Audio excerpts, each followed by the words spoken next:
I believe a preventative approach of proactive school closures beginning on March the 20th means that we will reduce the risk of COVID-19 transmission in our province. Saskatchewan now falls in line with other provinces trying to prevent the spread of coronavirus. It's a story that changes hour by hour, and tonight we have the latest. This is CBC Saskatchewan News.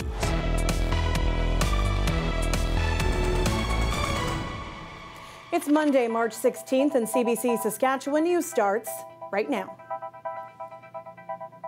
Good evening and thanks for watching. You've heard it time and time again. We are living in unprecedented times. In Saskatchewan, there are now 7 cases of COVID-19, 5 of those presumptive. 2 of them are confirmed. Alex Soloduca has the latest on how the province is hoping to stop the virus from spreading. The province is suspending classes from pre-K to grade 12 indefinitely in response to the global pandemic. For the next 3 days, parents are being encouraged to take their kids out of school. And on Friday, classes are officially canceled. We wanted to provide an opportunity where if parents wanted their children to not be in school, they could pull them out immediately. But we also wanted to provide that support, understanding that Saskatchewan is still at a relatively low risk. Provide that support to other parents that may need a few days to organize how they are going to, provide their child care in the weeks ahead. Students will receive their final grade based on their marks right now. If they're eligible to graduate grade 12, they will. And in the meantime, teachers will be working to create a supplemental curriculum to keep kids learning. Outside of the classroom, the province is tightening up rules for hospitals and long-term care homes. Only essential visitors will be allowed. Religious gatherings are now restricted depending on who is attending. And Mo has a message for shoppers: don't hoard supplies. At this point, we do not believe that coronavirus itself is going to cause shortages in our grocery stores. But hoarding most certainly will. So don't do it. And finally, if you are a Saskatchewan resident traveling abroad, it's time for you to come home now. Those who return from outside of Canada must self-isolate for 14 days. The Chief Medical Health Officer says the risk is low. So far, all the cases are related to travel. He says the decision to close schools is based on public outcry and prevention. We don't want to be, as much as we can, in a place where some provinces are seeing a significant increase in cases. They're seeing cases due to group events. They're seeing cases due to local transmission. Shahab says all 7 people with COVID-19 in the province are now self-isolating at home. None of them have been hospitalized because of the virus. Alex Soloduca, CBC News, Regina. As classrooms wind down across the province, parents are trying to figure out what to do with their kids. Emily Pasiak has some reaction. Thousands of parents across the province now have to make arrangements for their children from kindergarten to grade 12. One Regina mother says she's lucky enough to work from home and be with her 3 young children, but not everyone has that luxury. Martha Niavard's children are in kindergarten, grade 2, and grade 3. We really need to have programming and infrastructure in place soon to help those families who need childcare, who need to return to work, or to prevent them from being financially burdened or penalized by their employers. And then for children who rely on programming, we need to have a way to deliver programming, food, those things, so that the people who are highest at risk in these situations don't suffer the most. Nearly all of Niavard's family are high risk if they were to contract the virus. Niavard says the government could have been clearer and more succinct in its messaging. She says there were a lot of signs that they could have been looking at earlier and preparing for. Meanwhile, the Saskatchewan Teachers Federation president says he's glad the government made this move. Patrick Mays says he understands that some students may be worried about marks or grades during this time. Those who are worried about marks for getting into university and things like that will probably find some ways to be provided with supplementary work, and teachers will endeavor to provide that to them as well. Saskatchewan Polytechnic says it's closing for the rest of the week to get ready for online and alternative class delivery methods. Those are set to begin next Monday. Emily Pasiak, CBC News, Regina. At the community level, there are more cancellations of note. The Saskatoon Public Library, the Nutrient Wonder Hub, and all City of Saskatoon rec centers are closed. Casinos Regina and Moose Jaw also closed. Siga casinos will be closed at the end of the day. In Regina, the Mackenzie Art Gallery, the RCMP Heritage Centre, the Saskatchewan Science Centre, they've already closed. Regina City facilities will all be closed as of tomorrow, including neighbourhood and community centres and all branches of the Regina Public Library. So in many ways, we are in uncharted territory, and we're trying to navigate the best we can with the principle in mind of public safety and lessening the exposure to residents. It's very, very important to us. So I believe in the strength and the resiliency of Regina residents. We work together all the time, and it's important that we continue to look after each other, look after yourselves, your families, as we get through this, because I do believe we will get through this. It's so very, very important to know that. Fougere says everything is closed until further notice, and all City of Regina events and conferences, they're all canceled. People can get refunds or credits for their leisure passes. As for recreational and team sports, most of that's also canceled. We have a running list of everything on our website at cbc.ca/sask. So we've got through the cancellations, but what about people who are feeling sick? The province is overhauling its 811 health line in Regina on the fly to accommodate unprecedented demand for service.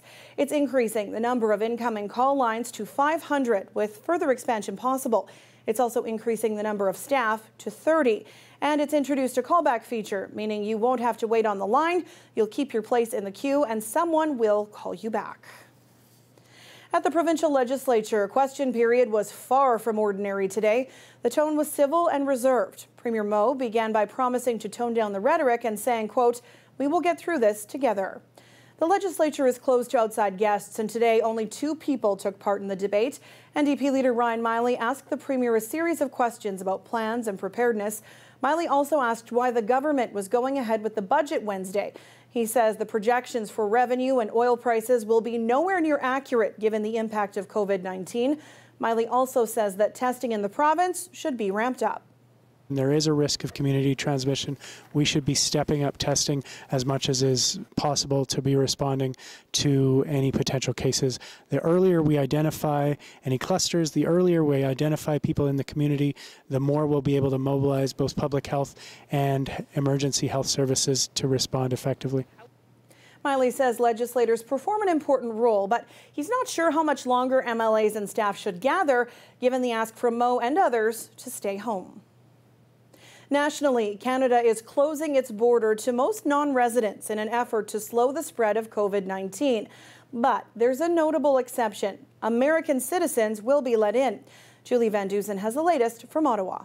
First, we will be denying entry to Canada to people who are not Canadian citizens or permanent residents. Canada's border is now tightening to foreigners. There are exceptions, the biggest carve-out U.S. citizens, at least for now. The level of integration of our 2 economies and the coordination that we've had over the past while puts the U.S. in a separate category. Both countries rely on each other to provide essential goods that include foods and other products for our homes, etc. Closing the border to foreign travelers is a flip-flop for the Trudeau government. It has resisted this move so far, saying it doesn't work because a virus knows no borders. But in the past few days, Trudeau has been getting a lot of pressure from several premiers to tighten up the border. To those Canadians abroad who are scrambling to get home, there could be financial assistance if needed. However, you will be barred from getting on a plane if you show signs of illness. Anyone who has symptoms will not be able to come to Canada. Also, Canadian passengers arriving in Canada will be funneled through just 4 airports: Vancouver, Calgary, Toronto, and Montreal, and can expect enhanced screening and be asked to self-isolate for 14 days. The Deputy Prime Minister says that will discourage American visitors. Self-isolation for 14 days in Canada, that I don't consider to be something that a tourist would like to do for a holiday. For Canadians who can't tap into employment insurance because their jobs are precarious or part-time, the government says they can expect news in the coming days about help to cover their basic expenses, including rent and groceries. Julie Van Dusen, CBC News, Ottawa. Here are the latest numbers of confirmed and presumptive COVID-19 cases in Canada. There are 410 in all. 103 cases in BC, including 4 deaths in Canada, 56 cases in Alberta, just 7 here in Saskatchewan. Manitoba also has 7. Ontario just announced 30 new cases. It's now up to 176, the most in the country. There are 50 in Quebec, 6 in New Brunswick. There is just 1 case in Prince Edward Island, 3 cases in Nova Scotia, and there is also 1 in Newfoundland and Labrador. There are also 4 Canadians from the Grand Princess cruise ship who tested positive for COVID-19. They're under quarantine at CFB Trenton in Ontario. The stress of dealing with the pandemic is hitting home. It can bring out the worst in people, but also the best. Morgan Majeski caught up with a couple in Saskatoon that is going above and beyond to help others. As people across Canada head to the store to secure supplies for themselves, 2 members of Saskatoon's Iranian community are facing the crowds, not for their own supplies, but for those traveling to Saskatoon from Iran and are in isolation. Picking up everything from oranges to fish, the 2 are working off lists that have been sent to them by Iranian families. They have to stay isolated for 14 days, as Iran has become a hotspot for the COVID-19 virus. They hope their act of kindness inspires others in uncertain times. Instead of buying into the panic, we should really help each other out at this point. I think people are getting ready for an apocalypse, and I'm not saying that it's not serious, but it's not just about you, it's about public health. The 2 are members of the Saskatoon Iranian Cultural Association. Alongside making sure those in isolation have everything they need, they want to ensure those who have made the big decision to move to Canada arrive to open arms. We want them to know that they're welcome here, and they can get everything that they need. Officials with the Saskatchewan Health Authority say people helping those in isolation should continue to practice social distancing, but say it's important there are people ready to step up. If you are helping somebody out in that way, that's terrific. This is what we need to do as a community. We need to pull together and help each other out, our friends and neighbors. The 2 are taking great care not to come into contact with those they're delivering to. And while they haven't been able to exchange a hug of thanks, they say the families are so grateful that someone is willing to help out during a turbulent time for them and the globe. Morgan Majeski, CBC News, Saskatoon. A mild and peaceful day out there in Saskatoon, and with the news of the day, I think we can all appreciate a relaxing image. So how will the weather be this week? Fiona Odlum will be back after the break with a full forecast. Stay with us.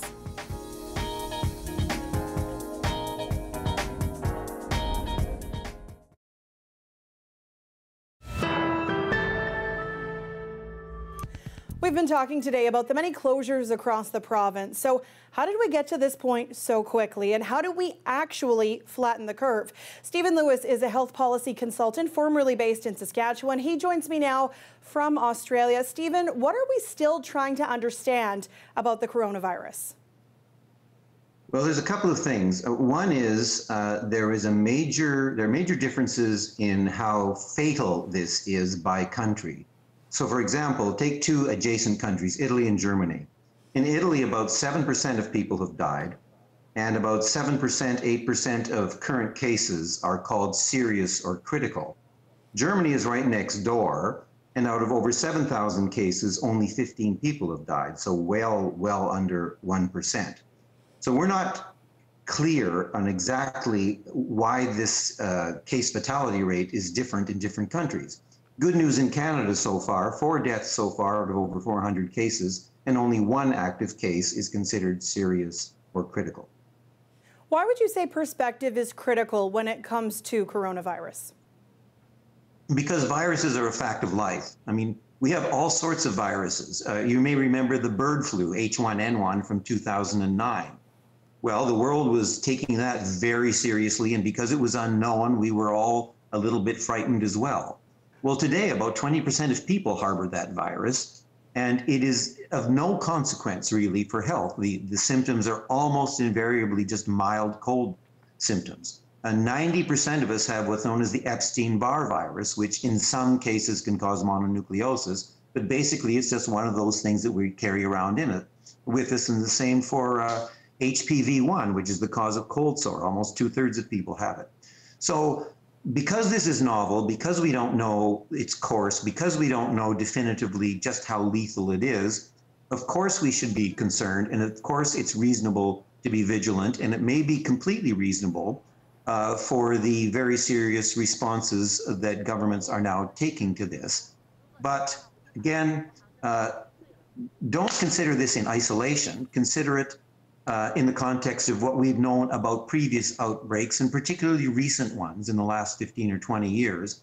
And I think there is always reason for some cautious optimism here that this will eventually pass, especially if we're vigilant. Stephen, thanks so much for this tonight. You're very welcome. Stephen Lewis is a health policy consultant formerly based in Saskatchewan. He joined us tonight from Australia.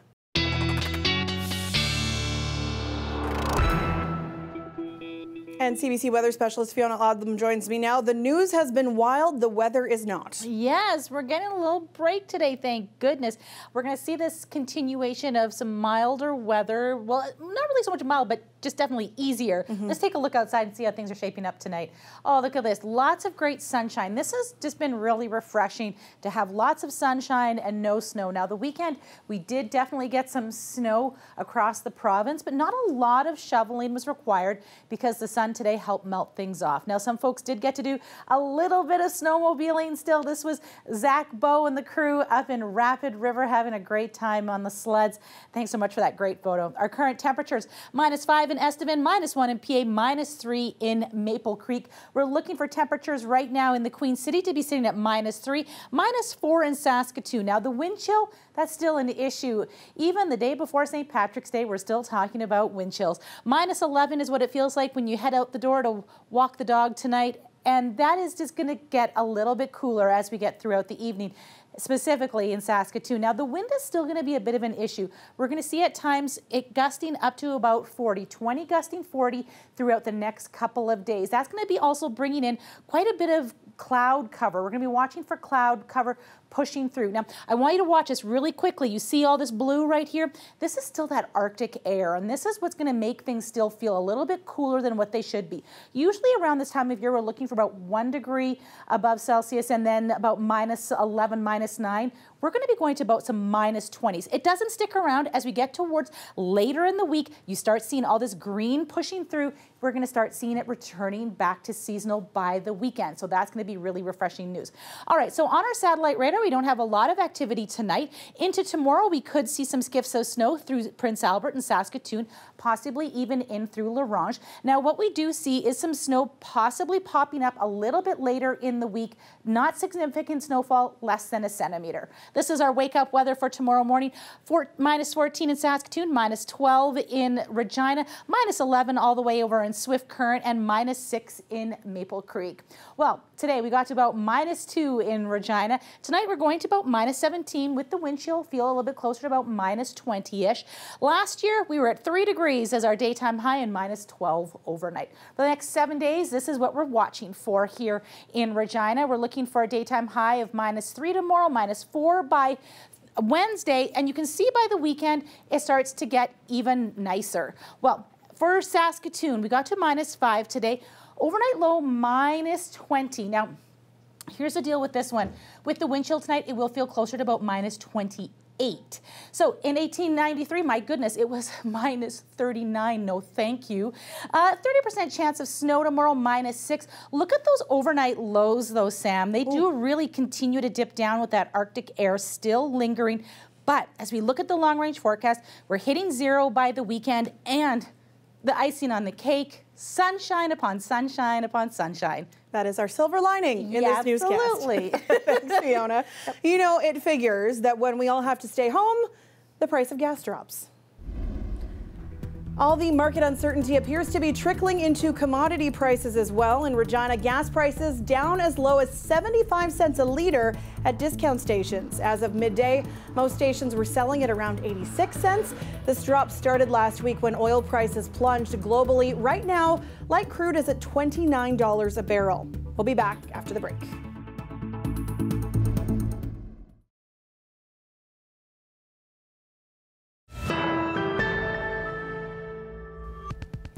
Fear can spread faster than any disease, and with it, a lot of misleading or just plain bogus information. Lorenda Redekop helps debunk some of the latest claims about COVID-19 coursing through social media. The advice about COVID-19 is popping up all over online. If you can hold your breath for 10 seconds, you're safe and don't have the virus. There's already an all-natural coronavirus vaccine, and it works. We took some claims to an expert. Colin Furness is an epidemiologist with the University of Toronto's Faculty of Information. If you drink water every 15 minutes, you're going to wash it away. Yeah, that doesn't make a lot of sense. In fact, if you thought there was COVID-19 in your throat, drinking water would push it into your body, into your intestines, where it actually might get a foothold. What about eating garlic, that's going to help you? That makes no sense. Garlic has antibacterial properties. This would have no impact on a virus. What about that you really need a lot of bottled water for this? Yeah, this is not a waterborne virus at all. We are seeing, too, that maybe this virus doesn't survive in hot countries. Viruses don't like heat, and we don't know exactly what kind of threshold. If I cough on you inside, it doesn't matter what the weather is. Social media and technology companies are trying to fight this. Google searches about the virus now trigger an SOS alert and bring up information from mainstream trusted sources first. You might see this on a Facebook post. The social media platform is attempting to limit misinformation and harmful content. It's also prohibiting some ads while offering ads to the WHO for free. Furness says it's important for officials who inform the public to keep it simple. Piling on more information, even if it's great information, is actually not going to help people right now who really need it the most. People are panicking who cannot process that. For everybody else, he says pay attention to the source of the information. Lorenda Redekop, CBC News, Toronto.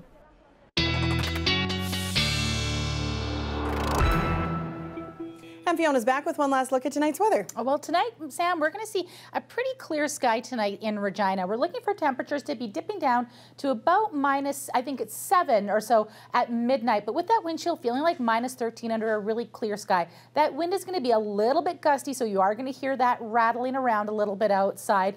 And tomorrow morning when we wake up, lots of cloud for the first part of our day, minus 9. Wind chill for at the start, minus 16. Just little peaks of sunshine trying to pop through. Partly cloudy tonight in Saskatoon with a minus 14, minus 20 already by midnight. Tomorrow morning when we get up and going again, minus 12. That wind chill still sticking around, Sam, and lots of cloud. All right. Thanks, Fiona. Yeah, you're welcome. Okay, before we leave you tonight, it's a trip most kids dream of. Disneyland, California. But like many families, Elias Scharf and his family had their vacation cut short, but it wasn't all in vain. He found some fame when his comments on a local TV station about Disneyland closing went viral. It's closing for the whole month and we come from Canada. It took a long trip to get here. The 12-year-old's nonchalance has garnered quite the reaction online about missing out on Disneyland due to coronavirus. The Scharf family did cut their holiday short in their back, self-isolating in their Lumsden home, and Elias still seems to be taking it all in stride. Well, I'm just watching videos, keeping up on my Twitter, doing that stuff. He told me he's been hearing from his friends, and they've been all telling him he's famous. Yeah. So good for him. Yeah, I'm sure that kid would end up on Ellen, like for sure. So cute. That's it for us tonight. For COVID-19 updates, anytime head to our website. And I'll be back tonight at 11 with more updates. Have a great night. Good night.